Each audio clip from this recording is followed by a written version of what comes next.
to a party, going out, buying expensive clothes and all of that. And so I really desire that, and I really crave that, because that's what I was surrounded by. You know, that's what the world painted as successful and good, and you know what's cool and all of that. And so I strive to do all of those things. And some lies here and there to my mum, saying that, you know, I was elsewhere when I was really elsewhere. You come up with a story and it comes out so perfect. Don't lie, listeners, okay? We're not telling you to lie. It's just that the journey that we went through. Yeah, and so all of that.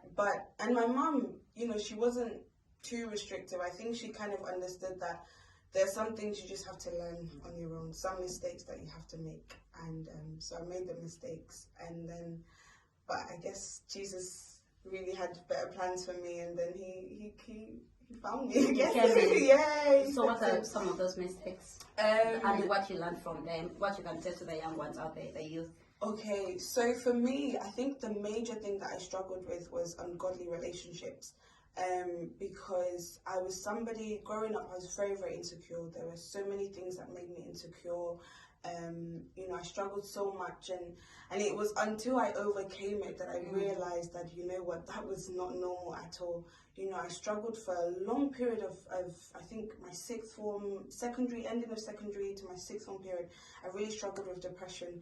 And it was something that really, it was a norm then for me. But looking back, I was like, that was not normal. So I struggled so much with that, and anxiety and all these things. There were so many lies that the devil kept feeding into me. And so for me, the way that I got acceptance was when I was in a relationship, when I was in, you know, a guy was noticing me, and, you know, he thought that I was beautiful. And so for me, that was, you know, I would get myself in ungodly relationships.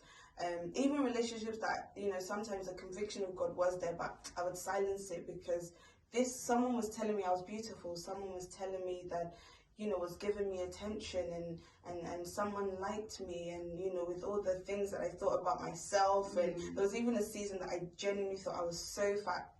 This is probably the biggest I've ever been in my life. But there was a season, there was a time, honestly, when the devil really creeps in, he goes all out. So he leads you with so many lies, and it takes God's grace to actually deliver you from that. So yeah, the bad things, I guess, would be ungodly relationships. You know, when you speak of depression, it's a big issue, very big, in this country especially, and especially among the young ones.